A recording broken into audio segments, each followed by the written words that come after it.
طویل رات کی स्याही کو ایک نئے سورج کی پرعزم سنہری کرنوں نے رسانیت سے خود میں سمیٹ کر ایک نئے دن کا خوبصورت آغاز کیا تھا۔ ہر ذرا، پھول، پتے، چرند پرند بھی نئے عزائم بلند ظرف کے ساتھ سورج کے ہم قدم ہوئے۔ کاش ہم انسانوں کے اندر کے بھی تاریک پہلو اسی طرح نئی صبح کے ساتھ چھٹ کر ایک نئی شروعات کے لیے کمر بستہ ہو جائیں تو زندگی کس قدر سہل اور دنیا کتنی حسین ہو جائے۔ لیکن حقیقت یہی تھی کہ ہم مکمل عقل و شعور رکھنے والے اشرف المخلوقات اس معاملے میں نہایت کمزور ثابت ہوئے ہیں۔ کھڑکی کے قریب رکھے تخت پر بیٹھ کر نئی صبح کا خیر مقدم کر رہی دی جان تعصب سے سوچتی، کلام پاک اور رحل ایک جانب رکھتی وہاں سے اٹھ گئی تھیں۔ دلاور اور مقدس کی ایک ساتھ آج حویلی میں پہلی صبح تھی۔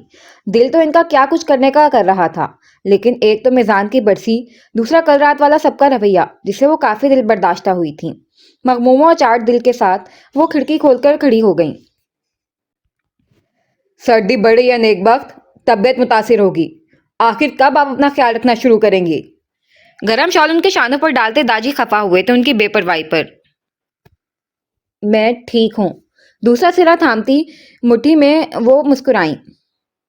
اب تو اس نالائق کو بھی حویلی لے آیا ہوں، اب کس بات کی فکر ستا رہی ہے آپ کو؟ بھرپور مسکراہٹ بھی دل کی بےقلی ان سے مخفی نہ رکھ پائے، شاید اسے ہی محبت کہتے ہیں۔ ایسا کچھ نہیں ہے، آپ کو وہم ہو رہا ہے۔ وہ ٹالتے ہوئی بیڈ کی سمت بڑھ گئیں۔ اگر ذرا بھی داجی کو بھنک لگ جاتی وہ کیوں پریشان ہے تو نیچے سب کی کلاس لگ جاتی، جو وہ نہیں چاہتی تھیں۔ آپ کچھ چھپا رہی ہیں؟ نہیں تو۔ ویسے چھپانے سے یاد آیا، ایسا کیا کہا تھا کل آپ نے اس کے کان میں جو وہ فوراً حویلی آنے کے لیے مان گیا؟ رات سے اس موجے پر حیران دی جان بالآخر پوچھ ہی بیٹھی۔ جواباً داجی کے لبوں پر فاتحانہ مسکراہٹ تن تنے کے ساتھ پھیلی، ساتھ گردن بھی غیر محسوس انداز میں تن گئی تھی۔ یہی کہ جس ضدو اکڑ پن کے اسکول کا وہ خود کو ہیڈ ماسٹر سمجھتا ہے، اس کی سنگ بنیاد اس کا دادا یعنی میں نے رکھی ہے۔ بانی ہوں میں وہاں کا، لہٰذا وہ میرا باپ بننے کی کوشش نہیں کرے، کیونکہ میں اس کے باپ کا بھی باپ لگتا ہوں۔ مونچھوں کو تاؤ دیتے ہوئے تفاخر سے دونوں بازو کھول کر بولے، سارے زمانے کو شکست دینے کی خوشی ایک طرف اور حریف زادے سے سبقت لے جانے کی کمینی خوشی ایک طرف۔ آپ دادا پوتے ایک جیسے ہی ہیں۔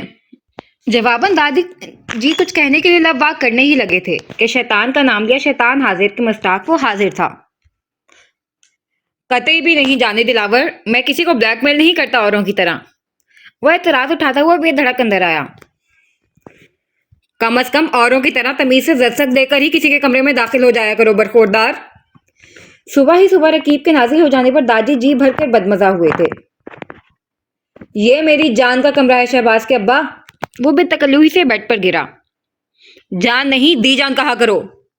دی جان کہیں میرے دشمن؟ استغفر اللہ۔ داجی نے دہل کر کانوں کو ہاتھ لگایا اور دوسرے ہی پل محظوظ کن کہکا گویا طوفان امڑ آیا۔ سنا آپ نے جانے دلاور، انہیں بھی پتا ہے میرا دشمن کون ہے، یہ خود مجھے اپنا دشمن مانتے ہیں۔ بیڈ پر لوٹ پوٹ ہوتا ہنس ہنس کے وہ پاگل ہو رہا تھا، جس پر دی جان کا چہرہ خفت سے سرخ ہو گیا اور داجی کا خجالت سمیت تیش سے کندھار۔ ناہنجار، اس عمر میں ہمارا نکاح خراب کرنے پر تلا ہوا ہے۔ داجی دانت کٹکٹاتے بڑبڑائے۔ کچھ کہا اپنی شہباز کے ابا؟ بے تحاشا ہنسنے کی وجہ سے نکل آئے پانی کو صاف کرتے اس نے تپانے کے لیے پلکیں جھپکائیں۔ صبح صبح کیوں نازل ہوئے ہو یہاں؟ تمہیں اپنے کمرے میں سکون نہیں آتا؟ گلا کھنکاتے ہوئے روب سے تنزن مستفسر ہوئے۔ ہائے، آپ سکون کی بات کرتے ہیں شہباز کے ابا؟ مجھے تو اپنی جانے بہاراں کو دیکھے بغیر نیند، چین، قرار، راحت، حتیٰ کہ سانس بھی تھم تھم کر آتی ہے۔ ایک لفظ میں یہ میرے لیے آکسیجن ہے۔ جہاں فشانی سے کہتے اسے لگے ہاتھوں دی جان کا ہاتھ تھام کر لبوں تک لے جانا چاہا کہ داجی نے فوراً اس کے ہاتھ پر ہاتھ مارا۔ لڑکے، یہ معشوقانہ باتیں جا کر اپنی بیوی کے ساتھ کرو، ہر طرف بے حیائی پھیلانے کی ضرورت نہیں ہے۔ دی جان کا ہاتھ سمیٹ کر احتیاط سے چادر کے اندر رکھتے ہوئے نتنے پھلائے غرائے۔ یہ جذبات خالصاً آپ کی زوجہ کو دیکھ کر ہی تو امڑتے ہیں، تو میں کسی اور کے لیے کس طرح ضیاع کر سکتا ہوں؟ بھول پن سے اس نے اپنے بیچارگی بتائی۔ نیک بخت، اس سے کہیں فوراً یہاں سے دفع ہو جائے۔ بڑھتے خلفشارے خون سے داجی کا لہجہ آتشی ہوا تھا۔ دلاور، جانے دلاور، میں لمبی تان کر سونے آیا ہوں۔ ناچار دی جان کے لب واک کرنے سے قبل ہی وہ اوپر ہو کر اوندھا تکیا میں منہ چھپا چکا تھا۔ تمہارا کمرہ نہیں ہے سونے کے لیے، داجی جلبلائے۔ غرض وہ تپا رہا تھا تو داجی تپ بھی رہے تھے۔ ہے لیکن وہاں آپ کی زوجہ نہیں ہے. تمہاری بیوی تو ہے نا. لیکن سکون مجھے آپ کی بیوی کے پہلو میں ملتا ہے. میری بیوی. مٹھیاں بھیجتے آگے شدید اشتعال کے باعث الفاظی تحلیل ہو گئے. ویسے بیوی سے یاد آیا. ماتھے پر پرسوچ کے بل لاتا وہ کہنی کے بل ذرا اونچا ہوا. آپ نے میری شادی کی سازش مجھے اپنی زوجہ سے دور رکھنے کے لیے رچی تھی نا؟ سچ بتائیے گا. نہایت دوستانہ لہجہ اپناتے اس نے سوال کم تصدیق کیوں کیا تھا جیسے کتنے اچھے مراسم ہوں ان کے درمیان. اگر رچی بھی تھی تو؟ شرربار نظریں اس پر گاڑے داجی نے بھی چیلنجنگ لہجہ اپنایا. تو کچھ بھی نہیں. میں بس آپ کو بتانا چاہوں گا بھلے سے آپ مزید 4 شادی کی سازش رچ لیں تب بھی میری پہلی ترجیح آپ کی زوجہ ہی رہیں گی. میرا عشق اول جو ٹھہری وہ. اس کے سوا اس روکھی پھوکی دنیا میں رکھا کیا ہے؟ انتہائی اہم معلومات فراہم کرتا وہ دی جان کے ہاتھ کا فرفتگی سے بوسہ لے کر واپس تکیے پر کرتا. سیکنڈ میں داجی کا سیرم خون جلا چکا تھا. نیک بخت فوراً سے بیشتر اسے ہمارے کمرے سے دفع کریں ورنہ مجھ سے برا کوئی نہیں ہوگا. ایک بھسم کرتی نظر اس پر ڈالتے وہ بڑے ضبط سے دی جان سے مخاطب ہوئے. لہجہ مانت آتش فشاں سا تھا. آپ باہر ہی جا رہے ہیں نا؟ حسب روایت دی جان نے اس شریف زادے کی حمایت کی تھی. تو میں آپ کی زوجہ کا خیال رکھتے کی مکمل ذمہ داری لیتے ہوئے انہیں خوبصورت کمپنی دوں گا پیچھے سے بشرط یہ کہ ظالم سماج کباب میں ہڈی جیسا کوئی کردار کھیر میں نمک کی طرح نہ ٹپکے. مجال ہے جس کی کینچی کی طرح چلتی زبان کوئی موقع ضائع جانے دے. دی جان ماتھا پیٹنے کے انداز میں تعصب سے دونوں مقابل ڈٹے روایتی حریفوں کو دیکھتی اپنی جگہ سے اٹھ کھڑی ہوئی تھی. آپ کہاں؟ تمہارے داجی کو شال دے دوں. سٹینڈ کی طرف اشارہ کرتی وہ بولی. بچے تھوڑی ہیں وہ. دلاور نے منہ بسورا. بچے تم بھی نہیں ہو. وہ بھی دو بدو بولے پھر دی جان کے فاصلے پر جاتی اس کے قریب آئے. میں کہتا ہوں 2 منٹ کے اندر شکل گم کرو اپنی ورنہ سمجھاتے رہنا انہیں ان زخموں کی داستان. قریب جھکتے جادو نے شاطرانہ انداز میں سانپ کا ہربا آزمانا چاہا جس پر دلاور کی آنکھیں سکڑیں. بتا دیں. 2 ثانیے کا وقفہ لے کر وہ بے پرواہی سے بولا. سوچ لو. داجی اس کے اطمینان پر تل ملائے تھے. میں سوچ چکا. اب آپ بھی سوچنا. اب کیا وجہ بتائیں گے انہیں معلوم پڑ جانے کے باوجود راز رکھنے کے لیے؟ لمحاتی توقف لے کر الٹا داؤ آزمائے جانے پر داجی کی آنکھوں میں غیر ابلنے لگا. پر ذرا اچھے سے سوچئے گا. کل وہ مجھ سے خفا تھی اس لیے میں نے ہتھیار ڈال دیے تھے لیکن آج وہ مجھ پر مہربان ہے. اس کے علاوہ میرے پاس تو رات کا اکا ہے. کہہ دوں گا آپ ناراض ہوئی تو میں حویلی چھوڑ کر چلا جاؤں گا. آپ کا کیا حاکم سرکار؟ آنکھوں میں وہی کمینی چمک لیے کل کا بدلہ اسے سود سمیت وصول کیا تھا جس پر داجی تنفر سے انکارہ بھرتے پیچھے ہو کر اب قہر بار نظروں سے اسے گھور رہے تھے. کیا سرگوشیاں چل رہی ہیں واپس سے؟ دیجا نے دونوں کو بغور دیکھتے پوچھا. وہ حاکم سرکار آپ کو کچھ بتانا چاہتے ہیں. کیا؟ یہی کہ اب اپنے لاڈلے سے کہیں اپنی آوارہ گردیاں ختم کرے اور بجائے کم کمین کی طرح ٹکے ٹکے کا کام کر کے روز نیا چندہ چڑھانے کے سنجیدگی سے خاندانی کاروبار تک پر توجہ دے. اب بچے نہیں رہے صاحبزادے. خیر سے ایک شادی شدہ ذمہ داریوں والے مرد ہیں. کیوں برخوردار؟ بات کو اپنے مطلب کے مطابق گھمانے کا ہنر داجی کو خوب آتا تھا. دلاور حقیقتاً اشش کر اٹھا تھا پر بجائے زبان کو زحمت دے کر بحث کو طوالت دینے کے آنکھیں موند گیا. دیجا نے داجی کے چوڑے شانوں پر شاول ڈالی تو وہ اسے خوشمگین نگاہوں سے گھورتے ہوئے کمرے سے نکل گئے. آپ کہاں جا رہی ہیں جانے دلاور؟ پیچھے دی جان کو بھی جاتا دیکھ اس نے آنکھیں بند کیے ہی پوچھا. بچی کو دیکھنے. نئی جگہ ہے اور تم صبح ایسے ہی چھوڑ کر چلے آئے. وہ ناراض ہوئی. تو اور کیا کرنا تھا؟ وہ بیزار ہوا. دلاور بیوی ہے وہ تمہاری اور تم. خیر میں دیکھ کر آتی ہوں. کوئی ضرورت نہیں ہے. وہ کوئی نماز پڑھ رہی تھی. دی جان کی خفگی کی پیش نظر اس نے لہجہ درست کیا. اشراق کی؟ شاید. ارے ہاں دن اتنا نکل آیا تم دادا پوتے کی بحث میں میرے ذہن سے ہی نکل گیا. دی جان سر پر ہاتھ مارتے اپنے تخت کی طرف بڑھی. دلاور. جائے نماز پر کھڑی دی جان نے کسی خیال کے زیر اثر اسے پکارا. وہ مجھ جیسی لگتی ہے. جی؟ ان کے قطعی غیر متوقع بیان پر اس کی بند ہوتی آنکھیں حیرت سے حجم کے ساتھ کھلی تھیں. آپ جیسا کوئی نہیں جانے دلاور. سوچنے کا وقفہ لے کر واپسی سے پلکیں پیوست کرتا وہ سادہ مگر 2 ٹوک انداز اپناتا چت لیٹ گیا. لیکن وہ مجھے اپنے جیسی لگتی ہیں. بات ہوا میں اڑا دینے پر دی جان نے اب کے لفظ پر زور دیتے جتایا، نظریں ہنوز اس کے چہرے پر تھیں۔ نتیجتاً اس کے وجیہ نقوش کا تیزی سے احاطہ کیا تلخی اور تمسخر کی آمیزش کے ساتھ تردید میں ناگواریت سی تنی رگیں بھی وہ بخوبی دیکھ سکتی تھیں۔ پھر توقف سے تاثرات درست کرتے، کوہنی کے بل اونچا ہوتے اس سے نیند کے خمار سے گلال آنکھوں کو کھولا، جس میں بیک وقت استحضاء اور نرمی سمٹی ہوئی تھی۔ آپ جیسا کوئی دوجا نہیں ہے جانے دلاور، آپ ایک ہی بنائی گئی تھی، پھر وہ سانچہ توڑ دیا گیا۔ آپ کا وجود سراپا محبت ہے۔ آپ جیسی بے لوث محبت اور اخلاص کا پیکر اس جہاں میں کوئی دوسرا نہیں، کم از کم میرے لیے تو نہیں۔ یہی حقیقت ہے اور یہی رہنی ہے، اس لیے جلد رائے قائم مت کریں کسی کے متعلق، بعد میں آپ کو تکلیف ہو، یہ مجھے گوارا نہیں۔ رسانیت سے مگر قطعیت بھرے پر یقین انداز میں تلخی کا امتزاج لیے وہ بولا تو دی جان اس کا چہرہ دیکھتی رہ گئی۔ یہی بات میں تمہیں کہوں گی دلاور، اوروں کے رویے کے تناظر میں اس بچی کا احتجاج مت کرو، وہ بہت مختلف ہے۔ آپ کی نماز کا وقت نکلا جا رہا ہے۔ کروٹ بدلتا وہ موضوع سمیٹ گیا تو دی جان تعصب سے سر ہلاتی رخ موڑ گئیں۔ میری شخصیت اور مجھ سے جڑے اشخاص کا اسرار کھلنے تک یہ حسن سلوک ہے دی جان، اس کے بعد دیکھتے ہیں کون کتنے پانی میں ہے۔ ویسے زیادہ انتظار درکار نہیں، حویلی تو ہم آ ہی چکے ہیں۔ گردن ترچھی کر کے جائے نماز پر کھڑی دی جان پر تعصب زدہ نظر ڈال کر آنکھیں موتے اس کے لبوں کی تراش میں بڑی عجیب مسکراہٹ کھلی تھی۔ 10 بجے کے قریب دی جان اس کے کمرے میں ملازمہ کے ہمراہ ناشتہ لے کر آئی تھی، ساتھ بڑا سا پیتل کا تھال بھی تھا جو خوبصورت ریشمی کشیدہ کاری کیے ہوئے کپڑے سے ڈھکا ہوا تھا۔ وہی ملائمت سے مزین پر نور چہرہ، وہی اپنائیت بھرا لہجہ، وہی حلاوت سے پر مسکان، لیکن پھر بھی مقدس کو کچھ غیر معمولی پن محسوس ہوا تھا۔ بات بات پر نم ہو رہی آنکھیں، مسکراہٹ نے گھلتی رطوبت، نرم نقوش پر بہرحال لہراتا ہوا تاریک سا سایہ۔ کئی بار اس نے محسوس کیا ان کا لہجہ بے وجہ ہی بھیگ گیا تھا۔ تضاد بے حد چاہو اصرار کے ساتھ اسے لے کر کھانے بیٹھی دی جان کے حلق میں بار بار نوالے اٹکنا۔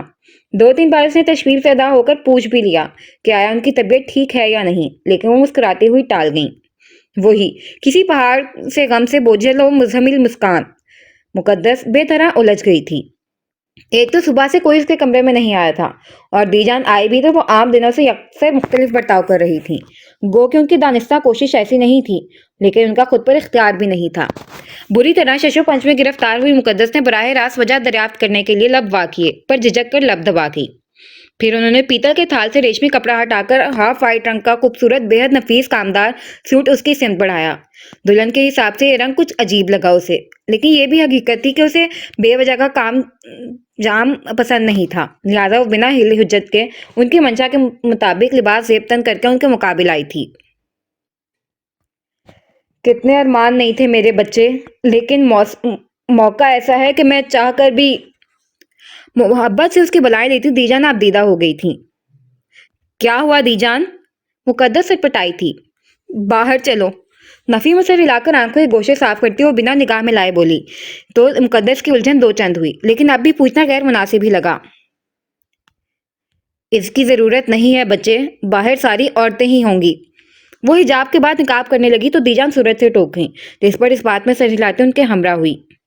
یہ کیا ہے دی جان؟ دی جان کی میت میں جھجکتے قدم اٹھاتی ہوئی راہداری عبور کر کے نیچے جا رہے زینے کے قریب پہنچتے ہی اس کی بے ارادہ نگاہ نیچے کی جانب اٹھی تو نیچے کا منظر دیکھ یکبک ہی اس قدم ٹھٹک کر جہاں گئے تھے وہاں ہو گئے۔ دی جان، حلق تر کرتے اس نے ہولے سے حوادث کی کیفیت میں دی جان کے شانے پر ہاتھ رکھا۔ آج حویلی میں آپ کی پہلی صبح ہے بچے، ہونا تو یوں چاہیے تھا کہ آپ کے استقبال میں حویلی کی بہو کے شان شایان محفل سجتی، سما بنتا، جشن کا ماحول ہوتا، ہنسی کہہ کے خوشیوں کے مدھر گیت سے حویلی کی در و دیوار گنگناتی، لیکن ہائے یہ موقع صفِ ماتم بچھا ہے یہاں۔ رنج و الم سے ان کی آواز بری طرح لغزش کا شکار ہوئی تھی۔ ہوا کیا ہے؟ مقدس کو اپنی آواز خاصی اجنبی لگی یکدم غیر متوقع صورتحال سے واسطہ پڑنے پر۔ میرے پوتے کی برسی ہے آج۔ दुख से भारी आवाज में होते इंकशाफ पर यकदम ही हैरान परेशान मुकद्दस का दिमाग भग से उड़ा था। एक मर्तबा फिर बेयकीन निगाह नीचे गई। बेहद कशादा हॉल से हर चीज हटाकर सफेद चादर बिछाई गई थी, जिस पर औरतें लड़कियां बैठी सपारा पड़ रही थीं। रंजो अलम से निढाल कसाफत ज़दा फिजा, दरो दीवार से लिपटी यासियत की छाप। उसकी आंखें खुद ब खुद भीग गई थी, जिसे सूरज से खुश करती वो निढाल दीजान को सहारा देती मन भर के कदम उठाती हुई नीचे आई तो उसकी सिमत कई हैरत और सवाल लिए निगाह उठी। इतने लोगों की मौजूदगी में भी यहाँ सर दरो पैर में मुतहरिक लहू को मुंजमद कर देने वाली खामोशी वो अच्छी तरह महसूस कर सकती थी। मुकद्दस आखिरी सीढ़ी पर अजीब मुतजाद एहसासात से दो चार होकर कदम रोक गई तो दो खुश शक्ल खुश लिबास लड़कियां सूरत से उसकी सिमत आईं। आए भाभी। जाओ बच्चे, मैं वहां बैठूंगी। तख्त की सिमत इशारा करती दीजा ने उसे साथ जाने के लिए कहा तो वो उनके हमरा हो गई। उनमें से एक लड़की का नाम नुसरत था, दूसरी का नाम नीलम। सपारा उसे थमाते दोनों ने मुख्तसरन अपना तारुफ दिया था, जिस पर उसने महज सर को जंबिश दी थी। सपारा पढ़ने के दौरान वहां औरतों के दरमियान हो रही दबी दबी अजीब व गरीब सरगोशियों से मुतज्जिब व मगमूम होने के साथ कई मर्तबा वो उलझन का शिकार भी हुई थी। वो शख्स चुरा के ले गया सूरज के उजाले, और मेरे दरीजे में वही शाम खड़ी है। भारी एहसाब शकन दिन भी आहिस्ता आहिस्ता सिद्धों पर मुहित अजियत का एक एक लम्हा लिए बिल आखिर किसी नाबीना साइल की कशकोल में बेआवाज डाले गए कोठे सिक्के की तरह मध्यम खनकों कसक लिए धुंध ज़दा शाम की उदास और मलमूल आंचल में सिमटता रात की तारीकी की नजर हुआ था। गुज़श्ता 5 साल की तरह आज भी इस यौम ज़िया को हवेली के लोगों ने एक दूसरे से निगाह चुराते लफ्ज़ ये गुजारा था। सबका गम ही साझा था, कौन किसे दिलासे देता और कहाँ से वो मरहम सुलेमानी की तासीर रखने वाले अल्फाज तराश कर लाता जो हर उस दर्द को शफा अता करता जो दिल से नासूर की तरह लिपटे हैं, जो एक ऐसे ज़िया के दाग हैं जिसकी कोई तलाफी कोई नेमुल बदल ही नहीं। होता भी किस तरह। इस हवेली ने उन सब ने उस गोहरे नायाब शख्स को हमेशा के लिए गवा दिया था, जिसे हवेली की रूह कहा जाता तो कतई ज्यादती नहीं होती। बागे बहार, तबीयत का मालिक मिजान उस्मानी हर महफिल का रूह रवां था, खुश मिजाज, खुश गुफ्तार और मिलनसार, जिसे लोगों को गर्विदा बनाने की हुनर में कमाल हासिल था। लोगों को अपना असीर बनाते हुए उसके जहन से कभी ख्याल भी ना गुजरा होगा कि कल यही यादें उसके अजीजों को कितना रुलाएंगी, कितना तड़पाएंगी। अच्छे लोगों की सबसे बुरी बात यही होती है कि जब भी उनकी याद आती है, आंसू की झड़ी कसकों और कुर्ब के साथ ज़िया का बेपाया एहसासो तड़प की सौगात लेकर आती है। आज उसकी दायमी दागे जुदाई से सिर्फ हवेली के मकीन ही नहीं, मुलाजमीन से लेकर गांव के लोग तक उसकी याद में गमज़दा थे। काफी दिनों बाद आज उसका यूनिवर्सिटी आना हुआ था। आने वाले हफ्ते से उसके फाइनल इम्तिहानात हो रहे थे, जिसके बायस वो तैयारियों में शद्दोमत से मसरूफ था। आज बिलखसूस डिपार्टमेंट के एचओडी की तलबी पर आया था। उनकी बात सुनकर उसने कुछ देर सस्ताने की गर्ज से कैफे का रुख किया तो टाकरा जिब्रान से हो गया था। इम्तिहानात की खैर है, ये बताओ वो सिलसिला कहाँ तक पहुंचा? अचानक ही जिब्रान इम्तिहानात वाले मौजू को झटकता आंखों में पुरस्कार चमक लिए उसके करीब झुका। कैसा सिलसिला? बदर की खाक समझ नहीं आई थी। फॉर गॉड सेक डॉक्टर बदर, अब बनो नहीं ज्यादा तुम। आधे यूनी को मालूम है उस कैसे सिलसिले का। आंखों से अजीब सा इशारा देता जिब्रान कुर्सी खिसकाकर पुरजोर से उसके बराबर में हुआ। कसम से यार, अचानक से उसका लट्टू की तरह हमारे डिपार्टमेंट का चक्कर काटना हमें खटक जरूर गया था, लेकिन हमें जरा बराबर भी उम्मीद नहीं थी कि वो नीली आंखों वाली हसीना हमारे हैंडसम डॉक्टर के दिल के दरवाजे पर दस्तक देने आ रही है। सीने पर दिल के मकाम पर हल्का मुक्का जड़ता जिब्रान बेतुके अंदाज में हंसा तो बंदर संजीदा तासुरात लिए उसे खामोशी से देखने लगा। ऐसे खामोश नजरों से मत देखो जैसे तुम्हें कुछ खबर ही नहीं। उसकी खामोशी को बनावट से माकूस करता जिब्रान चिढ़ाने के अंदाज में बोला। मुझे वाकई नहीं खबर जिब्रान। कम ऑन मैन, अब 90s के हीरो की तरह हाइड एंड सीक मत खेलो। सीन है तो इसमें बुराई क्या है? और फिर मैं तुम्हारे साथ हाइड एंड सीक नहीं, तुम मेरे साथ कसौटी खेल रहे हो जिब्रान। सीधे सीधे बताओ कौन सा सिलसिला, कैसा सीन? और अगर नहीं बताना तो भी ठीक है, बट खामखा मैं ट्विस्ट एंड टर्न्स देकर लिंक अप मत करो। मुझे नहीं पसंद ऐसा बेहुदा किस्म का मजाक। जिब्रान के अजीबोगरीब इशारे महसूस कुन पुरस्कार अंदाज बदर को जरा पसंद नहीं आया था। तभी वो साफ गोई से झाड़ गया। Are you serious? मैं ट्विस्ट एंड टर्न्स दे रहा हूँ? डॉक्टर साहब, शॉर्ट सर्किट हमारे दिमाग में हो गया था जब ब्यूटी क्वीन ने हमारे माथे पर बंदूक रखकर तुम्हारा नंबर मांगा था। 2 उंगली का बंदूक बनाकर माथे पर रखता वो ड्रामाई अंदाज में बोला। कौन? बदर भी में तशवीश से करीब आई। कौन? अब तुम कहोगे ब्यूटी क्वीन कौन? बेहंगम कहका लगाते जिब्रान अपनी जगह खड़ा हुआ था। वाकई में पूछ रहा हूँ, बिना मेरी इजाजत के तुम लोगों ने मेरा नंबर दिया।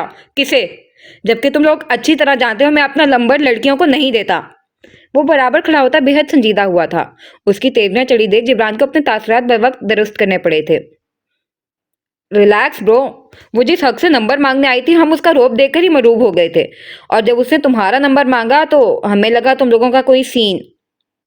जस्ट शट अप जिब्रान, क्या सीन सीन लगा रखा है? तुम अच्छी तरह जानते हो मुझे सख्त नापसंद है किसी लड़की से अपना नाम जोड़ा जाना। कतियत भरे लहजे में सरजनिश करता हुआ वो बिगड़ा। पर यार वो कोई आम लड़की थोड़ी है। अच्छा हाँ, ब्यूटी क्वीन कहते हैं उसे यहाँ। हुस्न और नजाकत से माला माल, तजाद मगरूर, इतनी कि एक निगाह उठाकर किसी को देखना गवारा नहीं करती। वो खुद चलकर तुम्हारा नंबर लेने आई थी। हम घर आई लक्ष्मी को किस तरह ना कर सकते थे? लड़के मरे जा रहे हैं उसे डेट करने के लिए, और वो तुम्हारे पीछे। सो मुझे लगा वो तुम्हारे टाइप की है, सो मैंने। प्लीज जिब्रान, किसी लड़की के लिए ऐसा लहजा दुरुस्त नहीं। जिब्रान का हिस्स उठाता हुआ फिदाया लहजा बदर को सख्त नागवार गुजरा था। इसीलिए तो हमें लगा कि वो तुम्हारी टाइप की। जिब्रान प्लीज, टाइप क्या होती है मेरी समझ नहीं आती। औरत औरत होती है और काबिल एहतराम होती है, ख्वाह वो शाहजादी हो कि कागजादी, या फिर तफाइफजादी ही क्यों ना हो। अगर तुम मर्द हो तो उसे एहतराम की निगाह से देखोगे, जिसके बदन से तुम जन्मे, जिसके दम से तुम्हारी नस्ल पर वान चढ़ेगी। नागवारिया से टूकता वो शर्म दिलाने के अंदाज में झिड़क गया तो जिब्रान अपने लहजे और अल्फाज के चुनाव पर न कुछ नादिम होता चुप कर गया। जबकि बदर बिना उस लड़की का नाम जानने की कोशिश किए फोन टेबल से उठाकर खारिज गेट की तरफ बढ़ गया। उसके गेट अबूर करने तक जिब्रान की तासिफ ज़दा तो ऐन उनके टेबल पीछे वर्दा की पुरसोच निगाह ताकुब में रही थी, जिसका इरादा पहले तो जाकर उन दोनों की क्लास लेने का था। लेकिन अब वो मुंजमिद सी बैठी हुई उस शख्स को सोच रही थी जिसके मुतल्लिक उसकी कायम करदा राय में अब दरार पड़ रही थी। हवेली की फिजा में तनी यासियत की दबेस चादर आज तीसरे दिन भी जूं की तू कसाफत लिए बरकरार थी। मुकद्दस का ज्यादा वक्त दीजान के साथ ही गुजर रहा था। दिलावर रात के किसी पहर लौट रहा था और सुबह किस वक्त कमरे से गायब हो रहा था उसे खबर नहीं हो रही थी। सरसरी से उसकी सभी से मुलाकात हो चुकी थी। अब यह मौके की नामुनासबत थी या दाजी की तंबीहा का नतीजा, जो सभी उससे अच्छे से मिले थे, लेकिन वो अपने तई बेहद पुरसुर मुर्दा हो रही थी। दीजान के साथ ही नमाज वगैरह पढ़ती बैठती थी। चेदा चेदा दीजान ने उसे हवेली में सबके मुतल्लिक बताया था। खास तौर उनके जिक्र में नमी लिए मिजान शामिल था और उससे जुड़ा वो दूसरा वजूद जिसके लिए उठते बैठते दीजान की लबों से दुआएं निकल रही थी। बिना उस लड़की से बराह रास्त मुतारिफ हुए भी मुकद्दस उस लड़की के लिए अपना दिल गुदास होता महसूस कर रही थी। जिया सभी का हुआ था, लेकिन उस लड़की पर गुजरी क़यामत का तसव्वुर भी मुमकिन नहीं था। दीजान के साथ उनके तख्त पर बैठी वो अपनी पसंदीदा किताब के अवराक उलटती बेख्याली में उस लड़की के मुतल्लिक सोची जा रही थी जब नजर दीजान पर गई। दीजान, आपने सुबह से कुछ खाया नहीं। हमारा ख्याल है आपको कुछ खाकर दवाई लेनी चाहिए। दीजान को वैसे ही दवाई लेता देख वो सूरज से टोक गई। भूख नहीं है बच्चे मुझे, उनका वही जवाब था। बेशक नहीं होगी, लेकिन आपको कुछ खा लेना चाहिए। 3 दिन से आप खुराक नहीं ले रही सही से। ऐसे में दवाइयाँ उल्टा असर दिखा सकती हैं। आप बैठें, हम कुछ बना लाते हैं। किताब साइड पर रखते हुए फौरन दुपट्टा दुरुस्त करती हुई तख्त से नीचे उतरी। अरे बच्चे, मेरी बात माने, कहाँ जाएंगी? वैसे भी बिल्कुल ठीक हूँ, आप नहीं पड़े इन झमेलों में। दीजान ने उसकी कलाई थाम कर रोका। दीजान, कोई झमेला नहीं है, और फिर हम किचन देख चुके हैं। हम 2 मिनट में कुछ बनाकर लाते हैं। आपको पसंद आएगा, हमें यकीन है। वो नाना का असर लिए बगैर दुपट्टा दुरुस्त करती हुई कमरे की दहलीज तक ही पहुंची थी कि बाहर के किसी के जोर जोर से बोलने की आवाज पर दीजान की सिमट पड़ी। आवाज पहचान कर दीजान जल्दी से तस्वीर लिए ही तेज कदमों से बाहर निकली थी और नौ वारिद पर नजर पड़ते ही उन्होंने पलट कर परेशान निगाहों से मुकद्दस को देखा था। दीजान, मेरे ख्याल में कोई जानने वाली आई हैं, हम अंदर जाते हैं। दीजान को तजब्जुब का शिकार देख वो नरमी से मुस्कुराती हुई अपने कमरे की जानिब बढ़ गई तो दीजान परेशानी में भी उसकी समझदारी पर मुहिम सा मुस्कुरा दी। वो भाभी साकी मुमानी सा आई हैं। दीजान को बढ़ता देख पास से गुजरी मुलाजमा ने मुहतात अंदाज में यूं बताया कि आप इज्तनाब ही करें वहां जाने से। जिस पर दीजान जरा सा सर को कम देती आगे हुई। पहली नजर ही उनकी टांग पर टांग जमाकर बैठी नौवारिद पर गई थी, जो हमेशा की तरह जदीद तराश के खुश रंग मलबूसात में मलबूस थी। तंदखू चेहरा महारत से किए गए मेकअप से दमकता उनकी उम्र छुपाने में काफी हद तक कामयाब रहा था। बार बार नजाकत से आवारा लट सवारती मखरूती उंगलियां हमेशा की तरह कीमती नगीने जुड़ी अंगूठियों से मुज़य्यन थी। ये थी कनाडा पलट बेगम तबस्सुम, मीराल उस्मानी की मुमानी जान, जिनके सर मीराल उस्मानी का इकलौता करीबी रिश्तेदार होने का एजाज ना सेहरा सजा था, जिन्होंने हस्बे साबिक आज भी मौका महल की मुनासिबत का ख्याल करना जरूरी नहीं समझा था। दीजा ने इंतहाई तासुब से नफी में सर को हिलाया। गुज़श्ता 5 सालों से जब भी वो आई थी अपना मुतालबा लेकर आई थी। बराए नाम कॉल की जहमत कभी कभार उठा लेती थी। इसके अलावा उनका भांजी से कोई सरोकार नहीं था।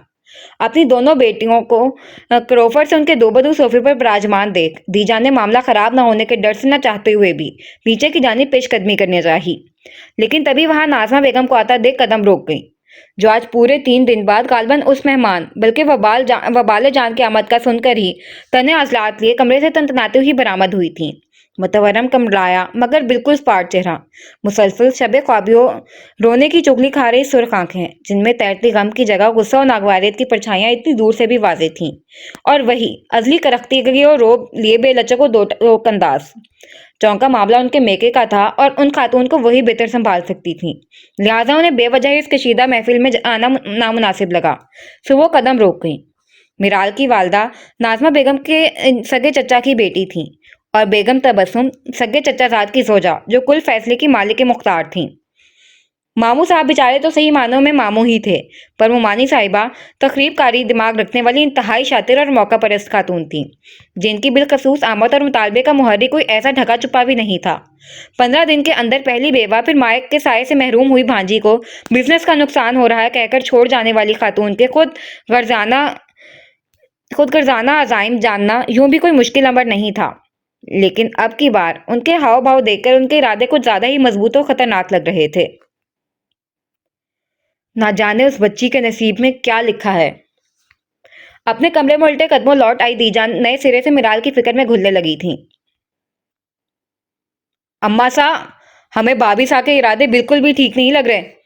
दफतन दोनों बहनें उजलतन बयान देती हुई दाखिल हुई थीं। अब क्या हो गया? दीजा ने बोझल असाब संग दोनों को देखा, जो तेवरियां चढ़ाए आकर उनके तख्त पर बैठ गईं। उन्होंने फिर आज मिराल की मुमानी को वही साहब का जवाब दिया है। नहीं, हम पूछते हैं, आखिर कब तक भाभी साहब उस लड़की का दुम छल्ला लगाए रखना चाहती हैं? अगर बेगम तबस्सुम उस लड़की को साथ ले जाना चाहती हैं, जिम्मेदारी लेना चाहती हैं, तो बुराई क्या है इसमें? कोई गैर तो नहीं है, वो सगी मुमानी है, फिर क्यों भाभी साहब अड़ी हुई हैं? समरा बेगम के मोतरिज लबो लहजे में पिन्हा खच्चा और तैश को दी जाने खामोश निगाहों से अच्छी तरह जांचा था। फिर जब बोली तो जले तवे पर बैठी बेटियों के बरक्स लहजा हमवारो मामला फहमी लिए हुए था। बेगम तबस्सुम उस बच्ची की कितनी सगी हैं, ये तभी साबित हो गया था जब वो उस बिन माँ की बच्ची को यह कहकर तनहा छोड़ गई थी कि 2 हफ्ते में वीजा भेजती हूँ, और फिर 2 हफ्ते जैसे कैलेंडर में आ ही नहीं। फिर किस बिना पर हम उस औरत का एतबार करें या बहू को इस इकदाम पर सरजनिश करें? उसके अलावा उस बच्ची की मरती हुई माँ ने सरपरस्ती सौंपी है बहू को, हम किस तरह मुदाखलत कर सकते हैं भला? दीजा ने सफाई से खुद को इस मामले से साफ अलहदा करते हाथ खड़े कर दिए थे, जिस पर दोनों बहनों ने बेचैनी से पहलू बदलते तुर्श निगाहों का तबादला किया। माना मासा, भाभी सा ये सब उस लड़की की माँ से किए वादे की पासदारी के लिए कर रही हैं, लेकिन ये कहना कि वो लड़की मिर्जान उस्मानी की बीवी है और उस्मानी खानदान की रिवायत के मुताबिक होने वाले या हो चुके हाकिम सरकार की बेवा या मंग खानदान से बाहर किसी कीमत पर नहीं जाती, इस बात से क्या नतीजा अखज़ करें हम? कलस कर ज़हरा उस्मानी ने असल बेचैनी की वजह बयान की। खानदानी रिवायत है तो मुझसे ज्यादा अच्छी तरह से तुम लोग वाकिफ हो। आखिर उसकी पासदार और लंबरदार जो ठहरी। उनके जुलबुलाने के बरक्स दीजान ने चेहरे पर मखसूस नरमी ठहराव लिए दोनों को नासमझी से देखा, तो जैसे दोनों का सेरो खून ही जलकर पानी हो गया। लेकिन अम्मा सा, मिजान कहाँ से होने वाला हाकिम सरकार हो गया? बड़ा तो बरान है ना? तिलमिला उठी समरा बेगम ने मुठियां भींचते अपनी तरफ से बड़ी दलील दी। मैं भी जानती हूँ बच्चे, अभी मेरा हावजा इतना कमजोर नहीं हुआ, लेकिन हम सभी जानते हैं, अव्वल तो बरान को शुरू से ही इन सब चीजों में दिलचस्पी नहीं है। दोम, اس نے الل اعلان کہا تھا کہ میزان کو سردار بنا دیا جائے۔ تسبیح کے دانے گراتی دی جان محبم تبسم سنگ جواب کم ان کے بھڑکتے ذہن میں پٹرول زیادہ ڈال گئی تھی۔ کہہ دینے سے کیا ہوتا ہے اماں سا؟ کہہ دینے سے سب ہو جاتا ہے بچے۔ آج میزان حیات ہوتا تو آپ دیکھتی۔ لیکن حقیقت یہی ہے کہ میزان حیات نہیں ہے اور وہ لڑکی میزان کی منقوہہ تھی، بیوی نہیں، سو ایسا کوئی قانون اس پر لاگو نہیں ہوتا۔ مشتعل سمرا عثمانی بل کھا کر دبے لہجے میں پھنکاری، جس پر خاموش نگاہوں سے دونوں کو دیکھتی دی جان پرسکون انداز میں تسبیح کے دانے گرانے لگی تھی، جیسے بس یہی اس وقت سب سے اہم ہو۔ زہرا بیگم نے آنکھوں ہی آنکھوں میں بہن کو حواس قابو میں رکھنے کا اشارہ کرتے دی جان کے نرم پیروں پر ہاتھ رکھا۔ اماں سا، اس لڑکی کے ساتھ کیا کرنا ہے یا کیا نہیں، وہ بھابھی سے آپ لوگوں کا فیصلہ ہوگا۔ اس میں بولنے یا اعتراض اٹھانے کا ہمارا کوئی ارادہ نہیں ہے۔ نہ ہم لوگ بس آپ کو یہ بتانے آئے تھے کہ برسی گزر چکی ہے، اب ہم واپسی کرنا چاہتے ہیں۔ اگر آپ مناسب وقت دیکھ کر رشتے کی بات چھیڑ دیں تو حویلی کا ماحول بھی بدل جائے گا اور… دی جان کے پیروں کو نرم ہاتھوں سے دباتے زہرا بیگم نے مدبرانہ انداز اپنایا تو دی جان نے ہولے سے اس بات میں سر ہلانے پر اتفاق کیا۔ اپنی دونوں بیٹیوں کا خدشہ وہ خوب سمجھتی تھیں، لیکن غضب تو تب ہوتا جب انہیں پتہ چلتا ان کا خطرہ انہیں لاحق خدشہ ہی ان کی دلی خواہش ہے۔ ارے بچے، ذرا سا سر درد تھا، اس کے لیے سب کی ضرورت نہیں تھی۔ آپ نے خام خواہ میں زحمت کیوں کی؟ ٹرے میں گرم قہوہ لے کر داخل ہوئی مقدس کو دیکھتے وہ ناراض ہوئی۔ کیونکہ ہمارے ابا کہتے ہیں ہر مرض کے لیے کڑوی بد ذائقہ دوائی کو برداشت کرنا ضروری نہیں ہے۔ ذائقہ دار قہوہ اور اچھی سی مالش سے بھی بات بن سکتی ہے۔ مٹی کا پیالہ انہیں تھماتی وہ ان کے برابر بیٹھی تھی۔ بات تو خیر درست کہتے ہیں آپ کے ابا۔ پیالہ ناک کے قریب لے جا کر ادرک کی سوندھی خوشبو اندر اتارتی وہ سر ہلا کر متفق ہوئی تھی۔ پھر آپ قہوے سے لطف لیں، ہم آپ کے سر کی اچھی سی مالش کر دیتے ہیں۔ سائڈ سے تیل اٹھاتی ہوئی اسرار سے بولی تو دی جان باوجود کوشش کے منع نہیں کر سکی تھی۔ بیٹیوں کے زور پکڑتے اسرار کے پیش نظر باران سے بات کرنے گئی تو وہ صبح ہی کہیں نکل گیا تھا۔ تبسم بیگم کے مسئلے کو لے کر داجی کے پاس بات چھیڑنے کی کوشش کی تو ان کے الیکشن کے الگ ہی پیچیدہ جھمیلے، دونوں طرف سے دباؤ اور دونوں محاذ میں ناکامی کا نتیجہ شدید سردرد کی صورت نکلا تھا۔ ایسے میں گرم گرم قہوے سے لطف اٹھاتے نرم نرم انگلیوں کی ہلکے ہاتھوں سے مالش واقعی حساب کو پرسکون کر رہی تھی۔ واقعی میں بچے، آپ کے ہاتھوں میں جادو ہے۔ بند ہوتے پپوٹوں کو بمشکل وا کرتی وہ بھوجل آواز میں ممنون ہوئی۔ ہمارے ابا بھی یہی کہتے ہیں۔ آپ کے ابا یہ نہیں کہتے ایک سوتے ہوئے بندے کو سکون سے 2 پل سونے دینا چاہیے؟ بیڈ کی جانب سے آئی جھلائی بھاری آواز پر مقدس بری طرح اچھل کر تخت سے کھڑی ہوئی تھی۔ آپ کب آئے؟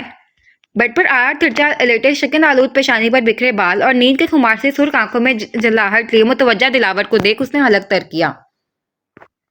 کم از کم آپ کی تشریف آوری سے پہلے سے میں یہاں موجود ہوں۔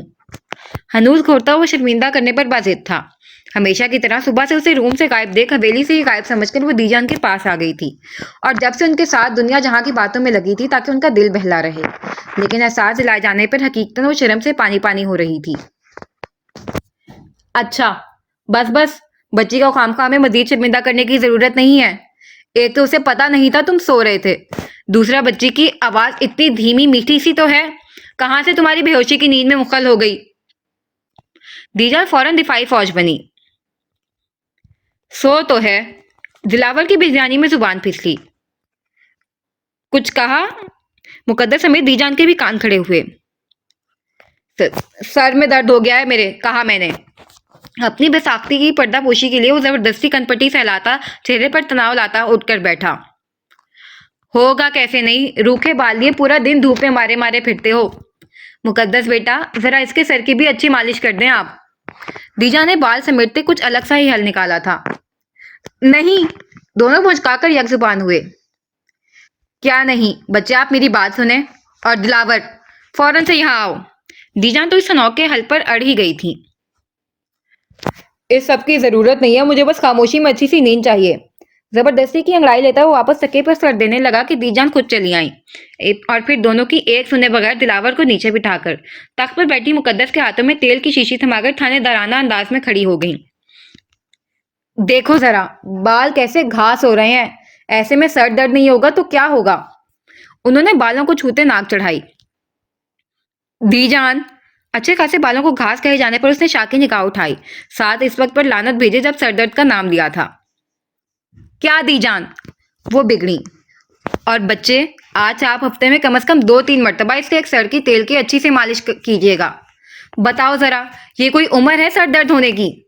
लगे हाथों एक और फरमान आया, गोया सर दर्द को दीजा ने शगुफा ही बना दिया था। जिस पर दम साध कर बैठे मुकद्दस ने फकत पलके झपकाने पर इत्तफाक किया। बिल्कुल पैरों के पास लाकर तो दीजा ने उसे बिठाया था, जिसे धड़कनों का सारा निजाम धर्म भरम हो रहा था। मेरे बाप दादा की तौबा, जो आज के बाद मैंने दोबारा सर दर्द का नाम लिया। कनपटी को जाता वो बड़बड़ाया। अच्छी खासी नींद का सत्यानाश मार दिया था उसने खुद ही। मैं जरा तुम्हारे दादी का स्वेटर निकाल आती हूँ, अलमारी में न जाने कहाँ रखा है। दोनों पर एक निगाह डालती वो ड्रेसिंग रूम की तरफ बढ़ी। और हाँ दिलावर, खबरदार जो बच्ची को परेशान किया तो। ड्रेसिंग रूम के दरवाजे पर रुककर उन्होंने तंबिया करना जरूरी समझा। मेरी कोई गारंटी नहीं है, अपनी छोटी सी बच्ची के खिलौने संदूक में बंद करके जाएं, कहीं मैं तोड़ ना दूं। वो तो जैसे तप ही गया था उस तंबिया पर, लेकिन दीजा ने ध्यान नहीं दिया, जबकि मुकद्दस उसके तेवर के पेश नजर लब चबाने लगी। एक तो वो बैठा भी तख्त से बिल्कुल जुड़कर नीचे कुशन डालकर था और सर बिल्कुल उसकी गोद में आ गया था। यकीन माने मेरा कतई आपसे खिदमत लेने का इरादा नहीं है, और ना दीजान से मजीद तवाज़ा में आज की तारीख में अफोर्ड कर सकता हूँ। दोनों पैर बेजारियत से फैलाते उसने साफ चोट उसके मट्टी का मादू बनकर बैठने पर किया था। जी हम करते हैं। हवास यकजाकर धड़कनों की बगावत पर गलबा पाने की नाकाम कोशिश करते नरम पूरों को तेल में डबोकर घने बालों वाले सर पर डालने के लिए काफी हिम्मत यकजा करनी पड़ी थी उसे। तजाद बार बार खुश्क होते लब पर जुबान फेरने के बावजूद मोमी उंगलियां जड़ों तक रसाई हासिल करने में नाकाम थीं। दी जान को आप बेहद अजीज हैं, इस बिना पर आप यकीन कर सकती हैं कि मेरे सर में कोई बम फिट नहीं है। जी। तंस में लिपटी यकीन दहानी पर मुकद्दस का वही बेसाख्ता जी निकला था। जी, आपके हाथ ऐसे कांप रहे हैं जैसे बम डिफ्यूज करते हुए भी किसी के ना कांपे। कुछ और आरामदेह पोजीशन में जाता वो ताक ताक कर निशाना ले रहा था। नहीं, अब ऐसा भी नहीं है। बराह रास्त चोट पर खफत के मारे हड़बड़ाहट में वो प्याले में उंगलियां डबोते उसके कान पर रख गई। सर में तेल डालें, कान मेरे दुरुस्त काम कर रहे हैं। आंखें मूंदते उसने फिर मौके पर चौका मारा। जी। एहतियात के साथ बालों में नरम उंगलियां उतारते वो साथ साथ उस वक्त को कोस रही थी जब बिना इर्द गिर्द देखे वो दीजान के रूम में दाखिल हुई थी, जबकि मौसूफ हकीम साहिबा का अच्छी तरह खून कुछ करके अब आराम से आंखें मूंदे सरसराती हुई रुई सी नरम उंगलियों की तासीर मसीहाई से महसूस हो रहे थे। तरावट लिए सर्द मखरूती उंगलियां धीमी रफ्तार से बालों में चल रही थीं, गोया बरसों की थकन बेहद एहतियात के साथ चुन चुनकर एक नशा, एक सरूर तारी कर रही थी। नींद पूरी हो जाने के बावजूद उसकी पलकें भारी होने लगी थी। वो हौले हौले किसी जादू मंत्र के जेरे असर बोझल होते असाब संग अजलात को ढीला छोड़ता वापस नींद के आगोश में जाने लगा। पुरसकून, हर फिक्र गम से आजाद किसी छोटे बच्चे की नींद सी, मीठी नींद। कुछ और खुमारी छाई तो सर लुढ़क कर मुकद्दस की गोद में ढलका, जिस पर बौखलाकर वो पीछे होने लगी कि सर से हाथ फिसलकर उसके काबीदा वजिया नकूश से फिसलता हुआ दाढ़ी पर आन ठहरा। ये सब इस कदर गैर मुतवक्के था कि वो हाथ भी ना हटा पाए, जबकि मुलायम ठंडा सा लम्स चेहरे पर महसूस करके उसने बामुश्किल पलकों को वाह किया। नींद के खुमार से सुर्ख आंखें अब उसके हवाइयां उड़े चेहरे पर फोकस थीं। जिन पे पड़ जाए तेरी खास निगाहे उल्फत, खाली पैमाने वो ताहशर भरे रहते हैं। उन दरख्तों को कड़ी धूप में लम्हा भर को गिर तेरा लम्स मुयस्सर हो, हरे रहते हैं। दिल रुबाई लिए दिलकश नकूश नीम व पंखड़ी सी गुलाबी नाजुक लब, हुजम से पहली बड़ी बड़ी घूर से कवल नैन और अपनी निगाहों की हिद्दत से दहक उठे कंधार आरेज। चंद इनके फासले पर मौजूद हवास पाख्ता चेहरे का पुरतपिश निगाहों से जायजा लेते उसकी घनी मूंछों तले पैवस लबों की तलाश में बेनाम से मगर दिल आवेज मुस्कुराहट ने जगह बनाई थी। फिर पहलू से ट्रांस की कैफियत में दोनों हाथ उठे और उनकी नरम कलाइयों पर आ ठहरे। सांस ले लें आप, और मेरा भी सर दबाएं, गला नहीं। कलाइयों से थाम कर हाथ सर पर रखता वो कुमार आलूद सरगोशी करता वापस आंखें मूंद गया। सुने, तवक्कुफ से आवाज बहाल कर मुकद्दस ने हौले से आवाज लगाई, लेकिन वो गहरी नींद में गाफिल हो चुका था। अब क्या करें? सुने, बेड तक तो चले जाएं। उसने धीमी आवाज में ही मुखातिब किया कि कुछ देर पहले की तरह उलट ना पड़े, लेकिन बेसूद। छोड़ दो बच्चे, कभी कभी तो यूं सोता है वो। जान बूझकर देर से ड्रेसिंग रूम से बरामद हुई दीजा ने मोहब्बत पाश निगाहों से नीचे बेफिक्र सोए अपने अजीज पोते और उस लड़की की नजर उतारी जिसकी गोद में सर रखे वो दुनिया और माफिया से बेगाना हो चुका था। जी।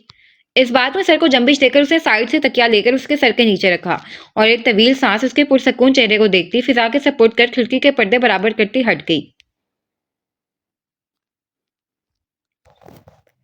बहुत महफूज थी हस्ती, वो मिसले साए बांसा था।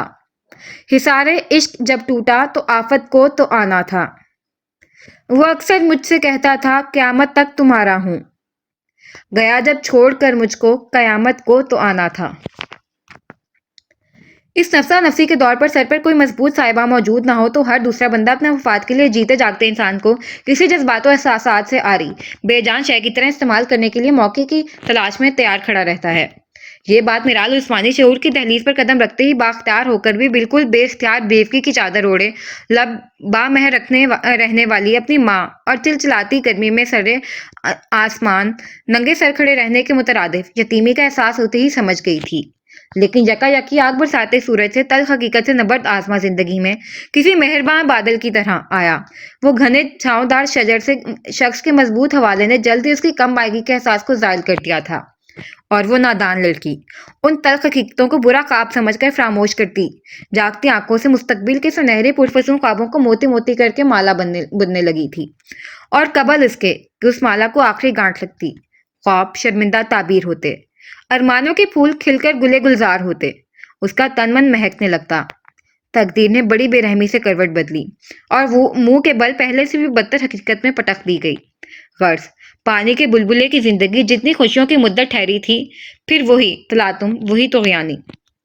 तबस्सुम बेगम की आमद और बढ़ता इसरार देख आज एक मर्तबा फिर वो जोर आवर बेसाहिबानी का एहसास उसकी सांसों को भारी कर रहा था। उसने किस्मत की सितम शरीफी काफी हद तक कबूल कर ली थी गुज़श्ता 5 सालों में, लेकिन तबस्सुम बेगम नामी तलवार फिर आ गई थी। ध्यान से उबल उबल कर गिर रही चाय पर नजर पड़ते ही किचन में दाखिल हुई मुकद्दस ने तेजी से आगे बढ़कर बर्नर ऑफ किया था। वो मैं वो हड़बड़ाकर होश में आते हवादिस की कैफियत में चाय फिर मुकद्दस और फिर से बह रही चाय को देखते उसकी आंखें नम हो गईं।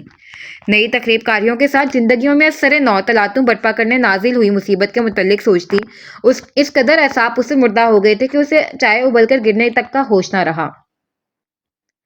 मैं साफ करती हूँ, आप पीछे हट जाए। मैं माउफ जहन के साथ ही वो डस्टर लेने सिंक की तरफ बढ़ने लगी कि मुकद्दस सूरज से उसका बाजू थाम गई। आप यहाँ आराम से बैठें और ठंडा पानी पिएं।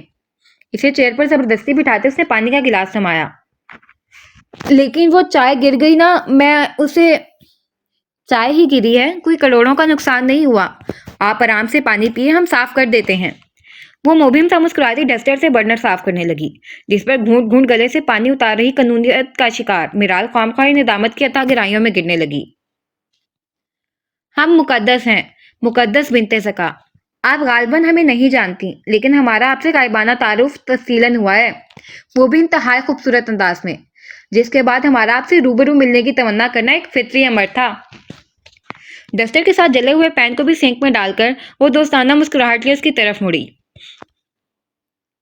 अब ऐसी भी बात नहीं है, हम जानते हैं आपको, दिलावर भाई साहब की वाइफ हैं आप। दीजान काफी बातें करती हैं आपके मुतल्लिक। मुकाबिल के दोस्ताना नरम अंदाज पर हिसाब की कसाफट छटने लगी थी।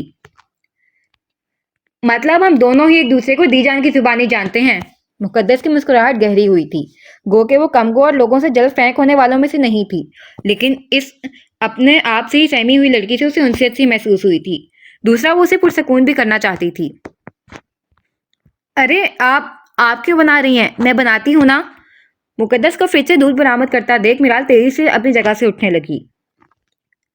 हम चाय ही बनाने आए थे और यकीन रखें हम बहुत अच्छी चाय बनाते हैं जो सर के दर्द के लिए खास तौर पर फायदेमंद होता है। तस्दीक दीजान कर सकती हैं। उसे बैठने का इशारा करते हुए अपनायत से लबरेज अंदाज में उसकी सुर्ख मुतवरम आंखों को सर दर्द से माखूज करने का भरम बनाकर उसका एतमाद बहाल करने में माविन साबित हुई थी, जिस पर हल्के फुल्के अंदाज में मुस्काई मिराल दिल ही दिल में उसकी जहानत और शुजाअत की कायल हुई थी। दीजान जैसा आपकी शख्सियत का खाका खींचा था, आप हूबहू वैसी ही हैं। सब्ज रंग के लिबास में मलबूस दुपट्टे को पूरे बदन पर अच्छी तरह ओढ़े नरम मुलायम नकूश की मालिक मुकद्दस को देखते मिराल इतराफ किए बगैर नहीं रह सकी। यही हम आपके लिए भी कहेंगे। उबलते कैफे में अदरक के बाद दूध और कुटी हुई इलायची डालती वो शाइस्तगी से मुस्कुराई तो मिलाल के लब भी हामी हो गए। वाह वाह, खुशबू तो बड़ी अच्छी आ रही है, लेकिन सच बताइए, दोनों देवरानी जिठानी मिलकर मेरी बुराई तो नहीं कर रही थी ना पीछे से? छलावे की तरह छपाक से वहां नाजिल हुई मिज़राब ने तेवरियां चढ़ाकर मसनूई रोब से दोनों को बारी बारी घूरा। कर तो कह रहे थे, पर दादी सा, आप इस जुर्म की क्या सजा सुनाती हैं? वो भी मिज़राब ही की तरह बनावटी खौफ तारी करती जेरे लब हंसी। मुकद्दस से इधर उधर की बातों का नतीजा था कि ये जहन से तक ख्यालों के बादल खुद ही छट गए थे। सजा तो नहायत सख्त और संगीन बनती है इस गुस्ताखी पर फिलहाल आप लोग हमें अपनी टी पार्टी में शामिल कर लें तो तलाफी मुमकिन है। मिराल की पहलू वाली चेयर घसीटकर नशीब संभालते उसके एहसान करते अंदाज पर तीनों ही एक दूसरे को देखकर हंस पड़ी थीं। मिज़राब से वो काफी घुल मिल चुकी थी और मिराल से इतनी ही देर में अच्छी जम गई थी। तीनों के लिए कप में चाय निकालकर वो टेबल पर आई। अभी वो जगह संभालने ही लगी थी कि तनी गर्दन के साथ आदत रुखसार ने कदम रंजा फरमाए। अरे वाह, यहाँ तो टी पार्टी चल रही है, आप भी शामिल हो सकती हैं। मुकद्दस खुशदिली से कहती खड़ी हुई। इसकी जरूरत नहीं है, मैं कॉफी पीती हूँ। हाथ उठाकर उसके मखसूस उकड़पन से जवाब देने पर मिज़राब बल खाकर खड़ी हुई कि मिराल ने उसके हाथ पर हाथ रख दिया। चलें हजीन दोशीज़ाएं, किचन की फिजा काफी गर्म हो गई है और ऐसी फिजा में मुझे वहशत होती है। हम अगबी लॉन में चलते हैं। कप वाली ट्रे उठाती वो चुपते जितलाते अंदाज में चोट करती बोली, जिस पर रुखसार नथने फुलाती मुड़ी थी। चलो ना मुकद्दस, वहां कोई नहीं होता, मुलाजिम वगैरह को वहां आने की इजाजत नहीं है। मिराल मुकद्दस को शशोपंज में पड़ा देखकर बोली। जी जी, पूरी हवेली दिखा दें उन्हें, इसके बाद उनका यहाँ आने का मन करे कि ना करे। मिज़राब की मैयत में किचन से अगबी लॉन में खुलता लोहे का भारी दरवाजा खोलकर वो लोग दाखिल होने लगे थे कि रुखसार अपनी फितरत से बाज ना आ सकी। हम कुछ समझे नहीं, मुकद्दस ना समझी से मुड़ी। या तो आप बहुत ज्यादा समझदार हैं या हद से ज्यादा ना समझ, वरना 4-5 दिन कम नहीं होते किसी जगह या माहौल को समझने के लिए।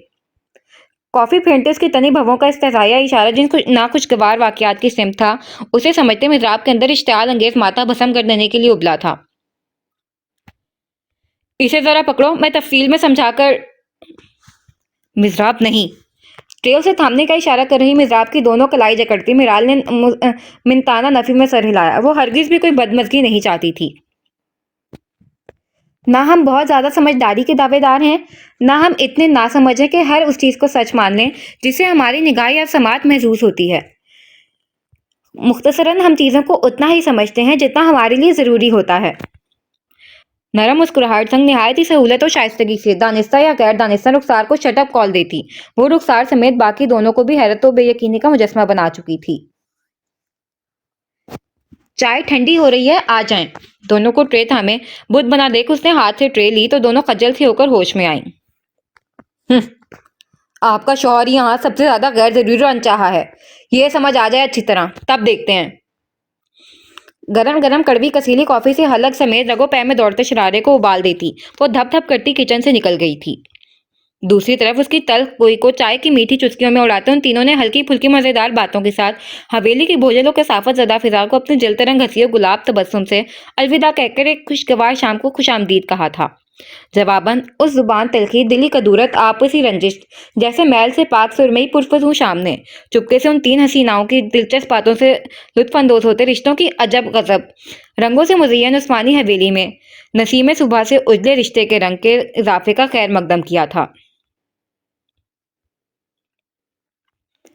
हो जाए जहां शाम वही उनका बसेरा, आवारा परिंदों के ठिकाने नहीं होते।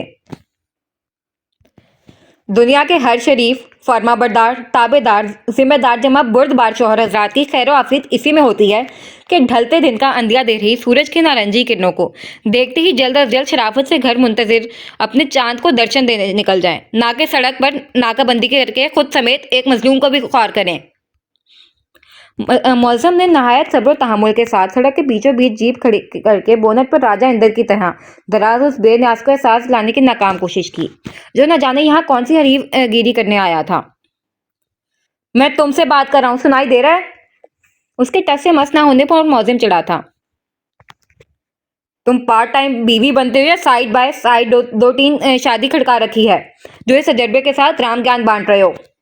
کہاں سے لاتے دلاور نے کوف سے ٹھنڈی بےعزتی کی۔ پارٹ ٹائم بیوی سائیڈ بائی سائیڈ شادی، یہ کس طرح ہوتی ہے حریف زادے؟ اگر آپ روشنی ڈالیں تو عین نوازش ہوگی۔ وہ تلوے سے لے کر سر کے بال تک سلگ اٹھا تھا۔ میں حریف زادہ ہوں، نواب زادہ نہیں جو ہر تیسرے پر نوازشیں برساتا رہوں۔ لہٰذا اپنے نائجیریا کے نیشنل اینیمل جیسی شکل اٹھائیں اور جا کر اپنے جنگل کی چوکیداری کریں، بجائے میری پہرہ داری کرنے کے۔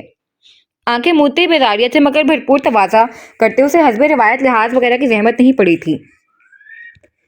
جنگل کی خیرت تم جیسے جنگلی کی پہرہ داری زیادہ ضروری ہے۔ جیپ کی سائڈ مرر میں اپنی سونی شکل دیکھتے ہوئے دانت کچکچا کر موزن نے اپنے تئیں حساب چکتا کیا، لیکن مقابل چکنا گھڑا تھا۔ اس جنگلی کا واقعہ چیر پھاڑ کرنے کا ارادہ ہے۔ کیوں مرنا چاہتے ہو بھری جوانی میں ننھے افسر؟ صرف آنکھوں میں تعصب زدہ وارننگ لیے وہ قطعی غیر سنجیدہ نہیں تھا۔ کیا کرنے آئے ہو تم دلاور؟ موزم بری طرح چونکا تھا۔ مرڈر۔ دلاور مذاق نہیں کرو ادھر تم۔ موزم کو اس کے انداز بری طرح کھٹکے تھے۔ مذاق میں کر بھی نہیں رہا، یقین نہیں تو پچھلی سیٹ پر موجود کلہاڑی دیکھ لو۔ ذرا سا اونچا ہو کر بیٹھتا وہ ٹانگ پر ٹانگ چڑھا کر جھلاتے ہوئے بے پرواہی سے بولا تو موزم کی گردن میں کان کے انداز میں پیچھے کو گھومی۔ دوسرے ہی پل پچھلی سیٹ پر موجود دھاڑی دھار کلہاڑی دیکھ کر وحشت سے اس کی آنکھیں پھٹی تھیں۔ دماغ درست ہے تمہارا؟ غضب تیزی سے مڑتا وہ چیخا تھا۔ جس کا درست نہیں ہے اس کا درست کرنا بہت ضروری ہے۔ اس کا اطمینان ٹھہرے دریا کی طرح برقرار تھا۔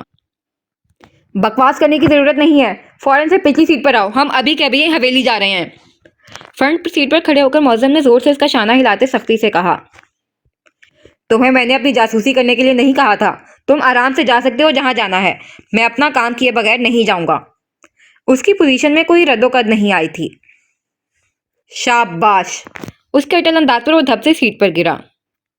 بابو صاحب، اب میں یہاں تک آ ہی گیا ہوں تو جاننے کا کیا مطلب نکلتا ہے؟ آپ کے مزاج قاتلانہ پر گرا نہ گزرے تو قتل کی واردات سے محظوظ ہو جاؤں، بدلے میں آپ کی لاش ٹھکانے لگانے میں مدد کر دوں، کیا کہتے ہیں؟ طنز کے تیر برساتے یقیناً موزم اس کا کچھ کر دینا چاہتا تھا۔ جواباً وہ کچھ نہیں بولا، بس پیر ہلا رہا تھا۔ اس درجے اطمینان آنے والے طوفان کا پیشہ خیمہ تھا جسے سوچتے موزم کا دماغ سن ہو رہا تھا۔ اس کا فون کال سنتے ہی اچانک ہی شکار کا پلان کینسل کر کے اجلت میں باہر نکل جانا موزم کو کھٹک گیا تھا۔ تبھی وہ اس کی سرزنش کی پرواہ کیے بغیر ساتھ ہو لیا تھا۔ اب اس کی پراسرار خاموشی اور حرکتیں نہ جانے کیا گل کھلانے والی تھیں۔ پسینہ پوچھ لو افسر، قتل میں کرنے والا ہوں اور کانپ تم رہے ہو؟ وہ محسوس کن انداز میں ہنسا۔ ویسے تم نے پوچھا نہیں لاش کہاں ٹھکانے لگانی ہے؟ وہ اس کی حالت سے لطف اٹھا رہا تھا۔ زحمت نہ ہو تو آپ ہی بتا دیں سرکار۔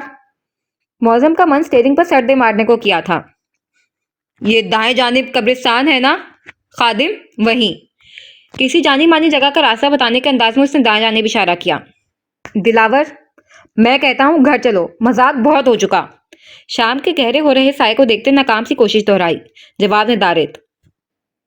دلاور، میں داجی کو فون کرنے لگا ہوں، اس نے دھمکی دی۔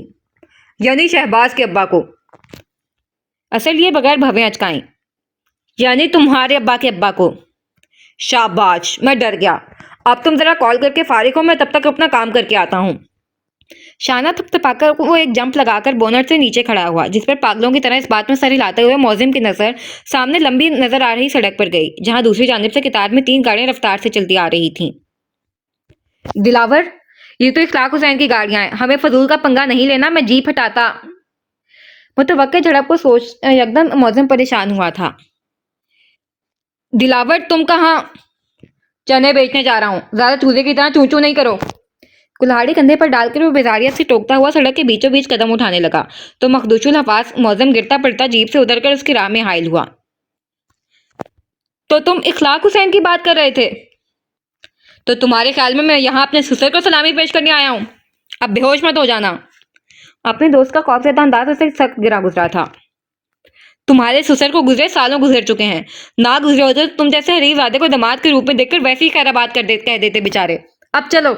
دانت پیس کر بھڑاس نکالتا موزم پوری قوت لگا کے اسے گھسیٹنا چاہا، لیکن وہ ٹس سے مس نہ ہوا۔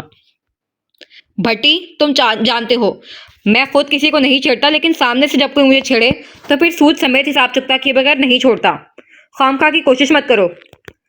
صورت سے بازو آزاد کرواتا جیسے ازلی سرزنشی کم سنگین نگاہوں سے اس نے موزم پر ڈالی تھی، گرفت اپنے آپ ہی کمزور ہو گئی، جبکہ اپنے مخصوص نڈر و باغیانہ انداز میں کلہاڑی کندھے پر لیے مستحکم قدموں کی چاپ سے فضا میں ایک دہشت بھری سنسنی دوڑاتا وہ آگے بڑھا، اور سڑک کے بالکل درمیان میں کلہاڑی کو زمین پر ٹھہرا کر ہتھی پر پنجہ کستا ہوا وہ آنکھوں میں فنا کر دینے والی آتش فشانی سرکشی، چہرے پر لہو کو منجمد کر دینے والے خطرناک حد تک برفیلے تاثرات رہ جائے، سیدھا کھڑا بے خوفی سے اپنے قریب سے قریب تر آ رہی گاڑیوں کو گھورنے لگا۔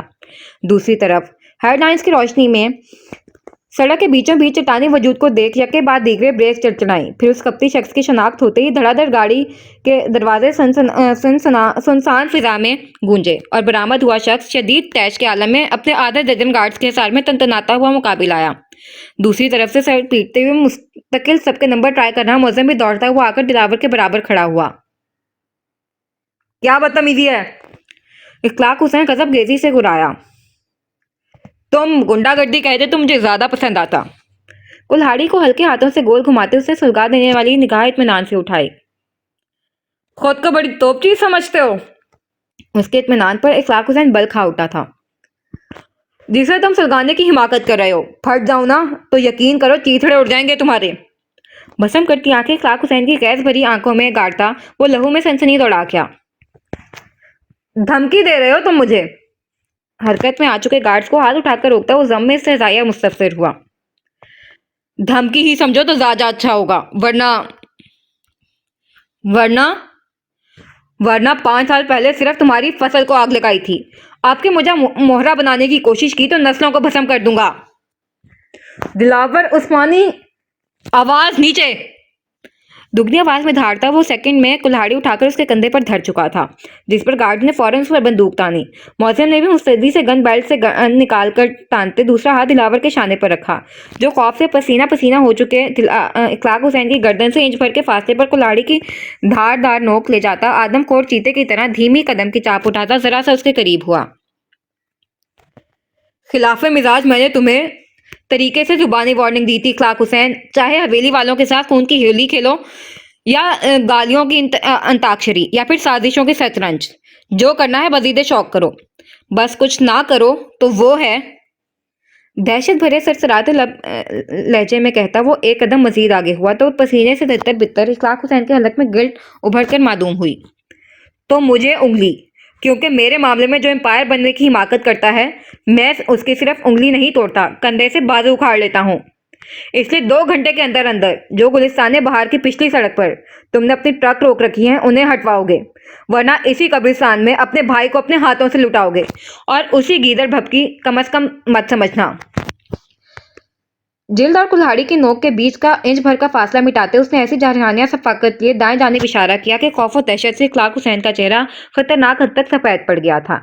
فطرتاً وہ شاطر و سازشی دماغ رکھتا تھا، لیکن عملی میدان میں ہمیشہ سے بزدل رہا تھا، اور اس وقت اپنے 6 گارڈز کے حساب میں بے بس کھڑا اخلاق حسین کو مقابل پر مالک الموت کا گمان ہو رہا تھا۔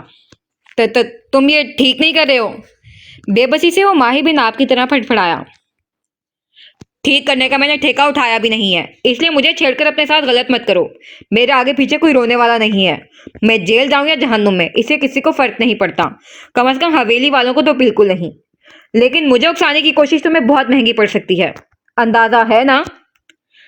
اس کی گردن سے اپنی گردن پر کلہاڑی منتقل کرتا وہ پتھرائے لہجے میں سرگوشی کر کے سرد آنکھوں کی خفیف جنبش سے وارن کرتا ہوا پیچھے ہوا، پھر پلٹ کر جس سمت آیا تھا اسی سمت ہو لیا۔ یہ حرکت کتنی تمہیں مہنگی پڑ سکتی ہے اس کا تمہیں اندازہ ہے؟ جان خلاصی ہوتے ہی گارڈز کے گھیرے میں آتا وہ واپس اپنی ٹون میں آیا، جس پر دلاور کے لبوں پر تمسکرانہ مسکراہٹ نے چھپ دکھائی۔ وہی موزم کا من کیا ذلیل شخص کی مرنے کی خواہش 1-2 گولی سے وہی پوری کرتے جو جان بچنے پر شکر کی جگہ ٹلی آفت کو غم سے دعوت دے رہا تھا۔ میں اندازے نہیں لگاتا، وہ بنا مڑے بے نیازی سے بولا۔ ہاں تم تو نقب لگاتے ہو کمزوروں کی عزت پر، اور پھر تمہارا دادا وہ کھلونا تمہیں من بہلائی کے لیے لا کر دے دیتا ہے۔ ویسے کیا نام ہے حاجی حکیم کی پوتی کا؟ گھٹیا انسان، ان کا نام بھی اپنی گندی زبان پہ لانے کی جرت بھی مت کرنا۔ जख्मी नाक की तरह बल खाता वो पलक झपकते गार्ड्स को धक्का देकर क्लार्क हुसैन की गर्दन दबोच चुका था। दिलावर, दिलावर नहीं, वो तुम्हें बस उकसा रहा है। गार्ड्स के बराबर पूरी ताकत सर्व करके उसे जुदा करने की कोशिश में शामिल मौजूद उसके जनून खेजी के आगे बेदम था। अपने हट्टे कट्टे गार्ड्स के सामने गलत अल्फाज का इंतखाब कर वो कितना बड़ा जान का जोखिम उठा चुका था, ये उसकी हद से उबली आंखें देखकर अंदाजा लगाया जा सकता था। दिलावर प्लीज, दिलावर छोड़ दे, वो मर जाएगा। दूर हटो तुम। झटके से मौजम को झटकता हुआ इश्तियाल के मारे कहर का रूप धार कर अपने आवाज़ों पर से काबू खो चुका था। दिलावर, दिलावर। इखलाक हुसैन की खैर होती हालत से आवाज़ भागता मौजम वापस उसकी तरफ लपका। दफतन पश्त पर गाड़ियां रुकने की आवाज़ें और बरान के हमरा दौड़ते हुए आए गार्ड समेत सबने बड़ी मुश्किल से उस भिपरे हुए शेर के पंजे से तड़पते हुए इखलाक हुसैन को आज़ाद किया, जिसकी रूह बस कब्ज होने की कसर से चूक गई थी। बुरी तरह खांसता हाँफता कांपता हुआ बकता झकता बड़ी बड़ी धमकियां देता हुआ वहां से रवाना हुआ था। इस दौरान बरान मौजम समेत 4 गार्ड्स ने कहर बनकर टूट पड़ने को मचल रहे दिलावर को किस तरह काबू किया, ये वही जानते थे। पानी पियो। गार्ड के हाथ से पानी लेकर बरान ने निशाना चूक जाने पर मुश्तिल हुए शिकारी की तरह हाथ मल रहे उसकी जाने बोतल बढ़ाई। जवाब में उसने कहर बरसाती निगाह उस पर डाली और बोनट पर जोर का मुक्का जड़ा। मैंने कहा पानी पियो। मौजम के इशारे को नजरअंदाज करता हुआ मुकाबिल आया। मुझे क्या करना है ये मुझे कोई नहीं बताता बरान साहब। गैरकंद अंदाज में बोतल एक जानिब उछालते हुए फनकारा। बरान ने तहम्मुल से सेकंड में सड़क को सैराब कर गई खाली बोतल को देखा, फिर उसकी कनपट्टी की फड़फड़ाती रग को, जिसमें शायद इस लम्हे शरारे दौड़ रहे थे, और पलट के मौजम खड़े गार्ड को इशारा किया। पानी पियो, हर मसले का हल दंगा फसाद नहीं होता। जबरदस्ती उसके हाथ में बोतल थमाता वो संजीदगी से गोया हुआ। आप शरीफजादे के लिए नहीं होता होगा, लेकिन मुझ हरीफजादे के लिए दंगा फसाद ही सब होता है, इसलिए ज्ञानचंद नहीं बने आप। गरज कर इस्तेज़ाया जिताता वो वापस बोतल उछालने लगा कि बरान ने हवा में ही हाथ को रोक दिया। जोश अच्छा है जब तक होश के साथ रहे। पानी पियो, होश में आओ और हवेली चलो। मौजिम की कॉल सुनते हुए मैं दीजान के सामने था। आगे तुम समझदार हो, साथ नहीं चलोगे तो क्या होगा। ठहरे हुए अंदाज में कहता हाथ छोड़कर वो अपनी गाड़ी की तरफ बढ़ गया था, जिस पर दिलावर ने भस्म करती निगाह उस मुखबिर पर डाली जो उल्टा उसे ही घूर रहा था।